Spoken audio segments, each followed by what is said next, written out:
Hi అండి. మా అమ్మ చేసే ఈ ఎగ్ పొరటు కర్రీ అంటే నాకు చాలా ఇష్టం. చాలా బాగుంటుంది. ఎలాంటి మసాలాలు లేకుండా టమాటా కూడా వేయకుండా చేస్తుంది. ఈ ఎగ్ పొరటు కర్రీ ఎలానో చూపిస్తాను. దీనికోసం ముందుగా గిన్నె పెట్టుకొని ఆయిల్ వేసుకోవాలి. ఆయిల్ హీట్ అయ్యాక కొద్దిగా కరివేపాకు, చిన్నగా కట్ చేసిన పచ్చిమిర్చి వేసుకుని ఫ్రై చేసుకోవాలి. ఇవి కాస్త ఫ్రై అయ్యాక చిన్నగా కట్ చేసిన ఉల్లిపాయ ముక్కలు కూడా వేసుకుని కలుపుకోవాలి.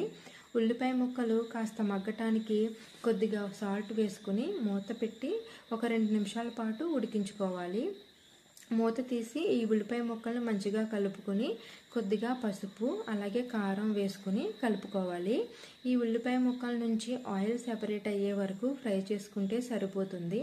తర్వాత దీనిలో కొద్దిగా వాటర్ వేసుకుని మూత పెట్టి కూరను ఉడికించుకోవాలి. ఈ కూర కాస్త దగ్గర అయ్యాక కొద్దిగా చింతపండు రసం కూడా వేసుకుని కలుపుకొని మూత పెట్టి ఇంకాస్త దగ్గర అయ్యే వరకు ఉడికించుకోవాలి. కూర అంతా కొంచెం దగ్గర పడ్డాక ఒకసారి ఉప్పు చెక్ చేసుకోవాలి. ఒకవేళ కొంచెం తక్కువైతే అడ్జస్ట్ చేసుకోవచ్చు. తర్వాత కూరనంతనే మంచిగా కలుపుకొని 5 కోడిగుడ్లను కోడిగుడ్డులో యొక్క పసుపు సన పగలకుండా ఒకదాని తర్వాత ఒకటి వేసుకోవాలి. నేను 2 కోడిగుడ్లు బాగానే వేసాను, కానీ మిగిలినవి పగిలిపోయాయి. మీరు మాత్రం అలా పగలకుండా వేసుకోవాలి.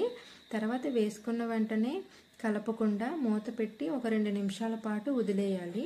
తర్వాత మూత తీసి గరిటెతో ఈ పసుపు సన కదలకుండా అడుగు నుంచి రెండొక వైపుకు తిప్పుకోవాలి. అన్నిటిని అలాగే తిప్పుకొని అంటే పగలకుండా తిప్పుకోవాలి. తర్వాత మూత పెట్టి ఒక 2 నిమిషాల పాటు అలా వదిలేస్తే సరిపోతుంది. లాస్ట్లో కొద్దిగా కొత్తిమీర చల్లుకొని మూత పెట్టి స్టవ్ ఆఫ్ చేసేయడమే. ఇది చాలా బాగుంటుంది. రైస్లోకి చపాతీలోకి అయితే ఇంకా బాగుంటుంది. ఈ కర్రీ నాకు చాలా ఇష్టం. పుల్ల పుల్లగా ఉంటుంది. ఎవరైనా సరే ఈజీగా చేసేసుకోవచ్చు. సింపుల్గా ఉంటుంది. మా అమ్మ 3 రకాలుగా చేస్తుంది. ఈ గుడ్డు పొరటు ఒకటి, గుడ్డు కూర ఒకటి, గుడ్లు పులుసు. అవి కూడా నేను మీకు నెక్స్ట్ వీడియోలో చూపిస్తాను. ఈ కర్రీ నచ్చితే గనక ఈ వీడియో నచ్చితే గనక ఒక లైక్ చేయండి. అంతే video. Bye bye. Thank you.